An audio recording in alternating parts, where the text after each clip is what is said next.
Hello guys, welcome to KN cinema centre. ఈ రోజు నేను F1 మూవీ రివ్యూ ఇవ్వబోతున్నాను. ఇది అమెజాన్ ప్రైమ్ లో స్ట్రీమ్ అవుతుంది. Movie run time 2 hours 36 minutes. Movie గురించి చెప్పాలంటే నచ్చింది గైస్. ఈ మూవీ తెలుగులో కూడా అవైలబుల్ ఉంది. తెలుగు ఆడియో కూడా బాగుంది. ఈ మూవీ ఫ్యామిలీతో కూడా చూడొచ్చు. మూవీలో 2 కిస్ సీన్స్ ఉంటాయి. అది స్కిప్ చేసేస్తే ఫ్యామిలీతో కూడా చూడొచ్చు. ఈ మూవీ అందరికీ నచ్చదు.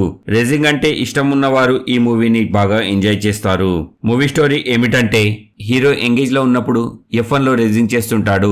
అనుకోని కారణాల వల్ల రేసింగ్ వదిలేయాల్సి వస్తుంది. తర్వాత చాలా సంవత్సరాలు గ్యాప్ వచ్చిన తర్వాత మళ్ళీ తిరిగి వస్తాడు. ఎందుకు వచ్చాడు, చివరికి గెలిచాడా లేదా అన్నది మూవీలోనే చూడాలి. మైనస్ పాయింట్స్ మూవీలో చెప్పేటట్టయితే నాకైతే పెద్దగా మైనస్ పాయింట్స్ ఏమీ అనిపించలేదు. ప్లస్ పాయింట్స్ మూవీలో మేము చెప్పాల్సింది, డైరెక్టర్ అండ్ కెమెరామెన్ సూపర్ గా వర్క్ చేశారు. మూవీలో రేసింగ్ సీన్స్ మాత్రం చాలా బాగా చూపించారు. ఇంకా మూవీలో అందరి యాక్టింగ్ కూడా బాగుంది. Climax super. చివరిగా నా కంక్లూజన్, రేసింగ్ అంటే ఇష్టం ఉన్నవారు ఈ మూవీని చాలా బాగా ఎంజాయ్ చేస్తారు. ఈ మూవీకి నేను ఇచ్చే రేటింగ్ 4 out of 5. ఇది నా ఒపీనియన్ మాత్రమే. కింద డిస్క్రిప్షన్ లో మన ఇన్స్టాగ్రామ్, ఫేస్బుక్ లింక్స్ ఉన్నాయి. ఫాలో అవ్వాలనుకున్న వారు అవ్వచ్చు. నేను ఇచ్చిన రివ్యూస్ కనుక నచ్చితే లైక్ చేసి షేర్ చేయండి.